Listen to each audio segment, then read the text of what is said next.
I didn't realize anything was wrong at first. That's what unsettles me now. In the early 1980s, I took the last train home almost every night. Same platform, same carriage, same seat. It was routine, the kind of routine that only exhaustion can create. And for months, there was a woman who always sat 2 rows ahead of me. She never got off. I was 29 when my life became small enough to fit between 2 stations. At the time, I wouldn't have described it that way. I would have called my life stable, predictable, manageable. Those were the words people used when they wanted to avoid admitting that nothing much was happening. I worked at a municipal office near the center of the city, an old building, narrow hallways, tall windows clouded with dust. Paper files filled metal cabinets that rattled when you opened them. Clocks ticked loudly enough to be noticed. Conversations drifted endlessly, circling the same ideas, never arriving anywhere important. I wasn't ambitious, and I wasn't disappointed either. I did my work, I went home, and I repeated the process the next day. Over time, that rhythm stopped feeling temporary. It became my life. Every evening I left at the same hour. I locked my desk, turned off the light above it, put on my coat, and stepped outside into streets that were already emptying. The city always changed after dark. The noise softened, shop lights went out. People moved faster, as if everyone were trying to reach somewhere private before the night fully settled in. I lived alone on the far edge of town, in an apartment built more for durability than comfort. The rent was cheap, the walls were thick. The radiators hissed loudly in winter. It wasn't a place that invited visitors, but that didn't bother me. I had grown used to my own company. Loneliness, after a while, stops feeling sharp. It becomes something dull, something familiar. The last train home left a little after 11. I took it almost every night, not because I loved it, but because it was reliable. The station was old, built decades earlier and never properly updated. Long fluorescent tubes buzzed overhead, casting a pale yellow light that flattened everything beneath it. There were no electronic signs back then, no recorded announcements, just printed schedules behind scratched glass, and the distant echo of approaching trains. On quiet nights, you could hear footsteps long after the person had passed. The carriages were heavy and worn, upholstered in dark fabric that smelled faintly of metal, oil, and dust. Once the doors closed and the train began to move, the windows turned into mirrors. Outside, there was only darkness. Inside, everything was reflected back at you. That was how I noticed her. She sat 2 rows ahead of me, always on the right side, always by the window. Her posture was straight, but not rigid. Her hands rested neatly in her lap, fingers interlaced. She wore a dark wool coat, buttoned high at the collar. The style was slightly old-fashioned, even for that time. Her hair was pinned back carefully, not a strand out of place, as if she had taken a moment to prepare herself before leaving the house. She never looked around. She never shifted in her seat. She simply faced forward, eyes fixed on her reflection in the glass. At first, I didn't question it. The late train was full of familiar strangers, people you recognized but never spoke to. Seeing the same faces night after night felt normal, comforting even. I assumed she was one of them. But after a while, something began to trouble me. She was always there.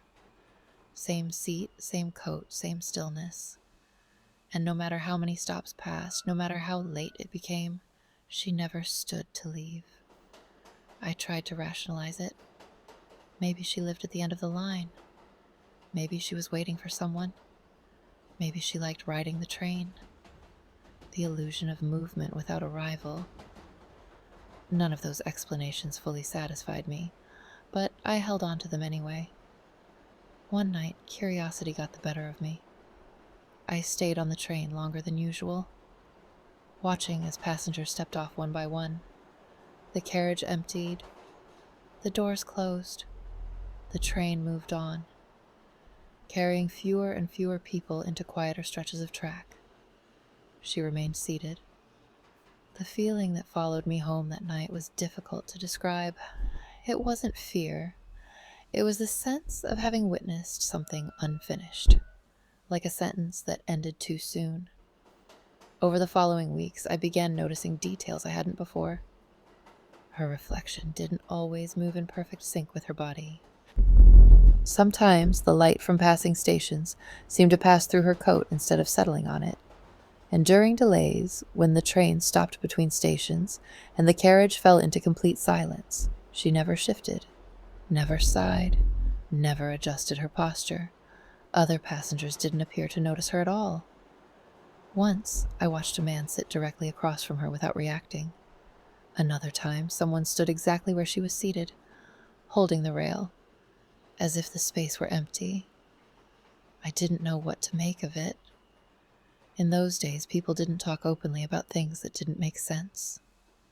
You carried them quietly and hoped they would resolve themselves. I said nothing, even as the unease grew. Eventually, I asked the conductor. He was an older man, the kind who moved carefully and spoke only when necessary. When I mentioned the woman on the late train, his expression changed. "Dark coat?" he asked. "Yes." "Always by the window?" "Yes." He nodded slowly.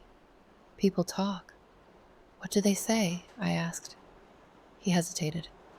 "That she's always trying to get home." That answer stayed with me. Over the next few nights, I listened more closely to the murmurs drifting through the carriage. "She's been there for years," someone said once. "My mother used to mention her," another added. "They say she never makes it." No one ever spoke her name. Eventually, I asked the station clerk.